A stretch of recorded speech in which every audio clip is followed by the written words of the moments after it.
बच्चों, चलो स्टार्ट करते हैं आज का एक बहुत ही interesting topic, that is sexual reproduction in flowering plants.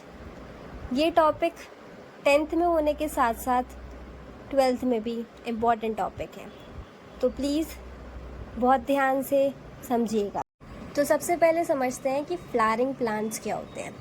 Flowering plants वो प्लांट्स होते हैं जिसके अंदर फ्लावर्स होते हैं, जैसे कि हमारे रोज़, ये इसका एक एग्जाम्पल है। फ्लावरिंग प्लांट्स को हम एंजियोस्पर्म्स भी बोलते हैं, और वो हमारे सबसे ज़्यादा एडवांस टेरेस्ट्रियल प्लांट्स हैं। टेरेस्ट्रियल यानी कि जो धरती पे पाए जाते हैं, लैंड पे पाए जाने वाले प्लांट्स।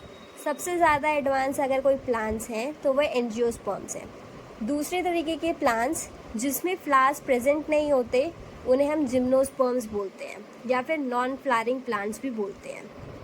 फ्लावर, अब हमारा फ्लावरिंग प्लांट्स में फ्लावर एक इम्पॉर्टेंट चीज़ होती है। फ्लावरिंग प्लांट्स में जो रिप्रोडक्टिव ऑर्गन होता है उसे हम फ्लावर बोलते हैं। जो हमारा कलरफुल पार्ट होता है एक प्लांट का, जिसमें पेटल्स वगैरह आप देखने को मिलते होंगे आपको। फ्लावर, जैसे कि हमने अभी समझा कि फ्लावर जो होता है वो रिप्रोडक्टिव ऑर्गन होता है फ्लावर का। तो ये जो है ना हमारा एक बेसिक स्ट्रक्चर है हमारा जो है फ्लावर का। इसमें से जो सबसे आउटर पार्ट होता है इसे हम बोलते हैं स्टॉक। ये जो स्टॉक होता है वो हमारा, जिसे हम बोलते हैं डंडी बोल सकते हो, या फिर आप एक टहनी तरीके की होती है, ये ब्राउन कलर की होती है, जो कि आपके बिल्कुल outer part of a flower में देखने को मिलती है। फिर इसके अंदर होता है हमारा, इसे हम बोलते हैं सेपल। जो सेकंड पार्ट है ये जो होता है वो सेपल होता है, यानी कि जो आपने देखा होगा अगर फ्लावर है तो फ्लावर में जो ग्रीन ग्रीन कलर का पार्ट होता है ना बाहर की तरफ, जो कि कई बार आपको अगर आपने एक आर्टिफिशियल फ्लावर देखा होगा तो उसमें जो रोज़ का फ्लावर होता है उसमें जो है आउटर की तरफ हमारा जो है बिल्कुल, आपने देखा होगा कि एक बिल्कुल ग्रीन कलर की लीव्स देखने को मिल जाती हैं। ये भी उसी तरीके का हमारा एक ग्रीन कलर का पार्ट होता है जिसे हम सेपल बोलते हैं, जो कि हमारे जो फ्लावर है उसे प्रोटेक्शन प्रोवाइड कराता है। ठीक है, फिर इसमें एक जो है ये आपका थोड़ा स्वोलन सा पार्ट होता है आपका जो फ्लावर है, जिससे हमारी जो फ्लावर है, फ्लावर की जो सारी की सारी चीज़ें हैं, जैसे कि आपके पेटल्स हो गए, स्टेमन हो गया, कार्पेल हो गया, ये सारी की सारी चीज़ें आपकी अटैच्ड होती हैं। इसके साथ साथ ये जो थैलेमस होता है वो हमारे फ्लावर को न्यूट्रिशन और प्रोटेक्शन भी प्रोवाइड कराता है।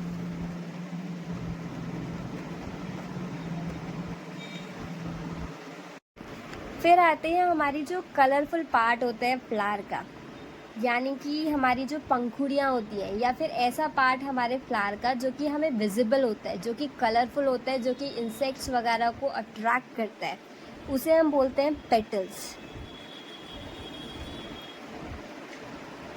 फिर आता है हमारा जो है हमारे फ्लावर का मेल रिप्रोडक्टिव पार्ट, यानी कि हम जो है यहाँ पे सेक्सुअल रिप्रोडक्शन में फर्टिलाइजेशन देखेंगे। फर्टिलाइजेशन के लिए हमारा एक मेल और फीमेल रिप्रोडक्टिव पार्ट जो है बहुत ज़्यादा ज़रूरी होता है, जो कि हमारा गैमेट्स बनाता है, मेल और फीमेल गैमेट्स। तो यहाँ पे जो मेल रिप्रोडक्टिव पार्ट होता है फ्लावर का वो होता है हमारा स्टेमन। ये जो है कई फ्लावर्स में एक ही होते हैं, कई फ्लावर्स में बहुत सारे हो सकते हैं। ठीक है, उसके बाद आता है हमारा जो है last and the most important, that is the female reproductive part of the flower, which is the carpel, जिसे हम कार्पेल भी बोलते हैं। कार्पेल के साथ साथ इसे हम पिस्टल भी बोलते हैं कई जगह। That is carpel is the female reproductive part.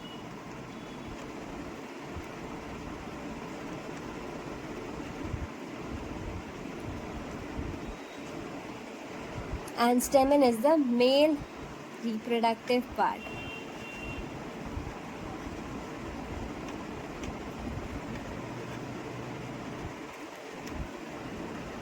ठीक है, तो इसके बाद हमारा जो फ्लावर होता है उसमें 4 वॉल्स अरेंज्ड होती है। मतलब जो फ्लावर होता है उसमें हमारी जो है लेयर्स के हिसाब से हमारा जो फ्लावर्स होता है उसमें 4 लेयर्स होती हैं। सबसे आउटर मोस्ट होती है वो होती है सेपल्स की, जिसे हम बोलते हैं calyx. Second to the outer most जो पेटल्स की होती है, जिसे हम कोरोला बोलते हैं। उसके अंदर जो होती है वो स्टेमन की होती है, जिसे हम एंड्रोशियम बोलते हैं। और सबसे अंदर वाली जो होती है वो कार्पेल की होती है, जिसे हम गाइनोशियम बोलते हैं। अगर हम अब फ्लावर्स को देखेंगे तो हमारे जो कुछ फ्लावर्स होते हैं वो क्लोज्ड फॉर्म में पाए जाते हैं। तो अगर क्लोज्ड फॉर्म में पाए जाते हैं तो सबसे बाहर वाला जो पार्ट होगा, जो सबसे बाहर वाली जो लेयर होगी, उसे हम कैलिक्स बोलते हैं। ठीक है, उसके अंदर वाले को कोरोला, फिर एंड्रोशियम, गाइनोशियम। ठीक है, अब हम पढ़ते हैं जो सबसे ज़्यादा आउटर वाला होता है कैलिक्स। तो हमने बोला कि कैलिक्स जो होता है वो सेपल्स का होता है। तो अभी हमने पढ़ा था कि जो सेपल्स होते हैं वो ग्रीन कलर्ड होते हैं। ठीक है, तो हमारा जो कैलिक्स होंगे वो भी ग्रीन कलर्ड होंगे। ये भी हमारे प्रोटेक्शन प्रोवाइड कराएंगे। और इन कैलिक्स को हम हिंदी में कली भी बोलते हैं। ठीक है, on the basis of sepals, कि सेपल्स किस तरीके से इसमें अरेंज्ड है, इसके बेसिस पे हमारे जो कैलिक्स हैं वो दो तरीके के होते हैं। एक तो गैमोसेपलस और एक पॉलीसेपलस। गैमो मतलब कि फ्यूज सेपल्स, मतलब जिसमें हमारे जो सेपल्स होते हैं वो अलग अलग नहीं होते, वो एक साथ फ्यूज होते हैं। इसका ये एग्जाम्पल लिख सकते हैं हम, हिबिस्कस।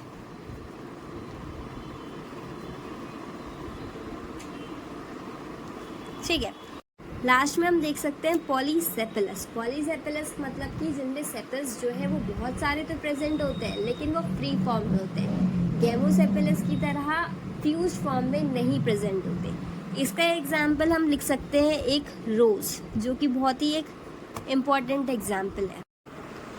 अब हम पढ़ेंगे second outer most layer of the flower, जो कि हमारी होती है कोरोला, जो कि हमारी पेटल्स जो होते हैं उनसे मिलके बनी हुई होती है। मतलब काफ़ी सारे पेटल्स मिलके हमारा एक कोरोला बनाते हैं। मतलब जितने पेटल्स हमारे सारे के सारे फ्लावर्स में होंगे, उन सारे पेटल्स को अगर हम एक यूनिट में डिफाइन करें तो उसे हम कोरोला बोलेंगे।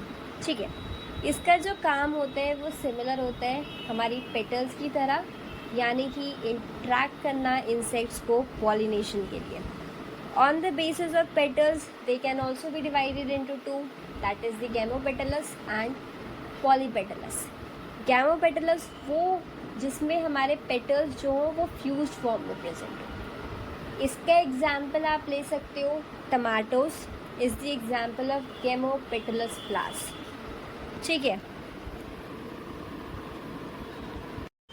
gamopetalous मतलब कि ऐसे फ्लावर्स जिसमें हमारे पेटल्स जो वो फ्यूज्ड फॉर्म में प्रेजेंट हो। मतलब सारे के सारे पेटल्स एक तरीके से एक साथ फ्यूज्ड हो और अलग अलग हमें पता ही ना चले कि पेटल्स अलग अलग है, हम उन्हें गिन ना सकें।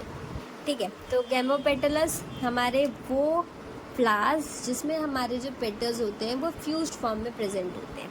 इसका एग्जाम्पल हम लिख सकते हैं टमाटोस। इसी तरीके से हमारा दूसरा जो चीज़ होती है उसे हम बोलते हैं पॉलीपेटलस, यानी कि हमारे जो इसमें जो पेटल्स होते हैं वो सेपरेट होते हैं। जैसे कि अभी हमने कैलिक्स में पढ़ा था, कैलिक्स में जो होता है वो हमारे सेपल्स के बेसिस पे होता है, यहाँ पे हमारे जो पेटल्स के बेसिस पे होते हैं। पॉलीपेटलस का एक एग्जाम्पल है, यहाँ पे भी हम रोज ले सकते हैं। Rose is an example of polypetalous. फिर हम पढ़ेंगे एंड्रोशियम। एंड्रोशियम जो होता है वो मेल रिप्रोडक्टिव पार्ट होता है फ्लावर का। मतलब ये जो होता है वो हमारे बहुत सारे जो स्टेमन्स होते हैं, स्टेमन हमने पढ़ा है अभी अभी कि वो जो होता है वो हमारा मेल रिप्रोडक्टिव पार्ट होता है हमारे फ्लावर का। तो जितने भी स्टेमन्स हमारे फ्लावर के अंदर प्रेजेंट हैं वो सारे मिलके हमारे एंड्रोशियम बनाते हैं। यानी कि जो एक सिंगल यूनिट होता है एंड्रोशियम का उसे हम स्टेमन बोलते हैं। इसी तरीके से गाइनोशियम होता है। गाइनोशियम जो होता है वो फीमेल रिप्रोडक्टिव पार्ट होता है हमारे फ्लावर का। इसका जो सिंगल यूनिट होता है वो होता है कार्पेल या फिर हमारा पिस्टल।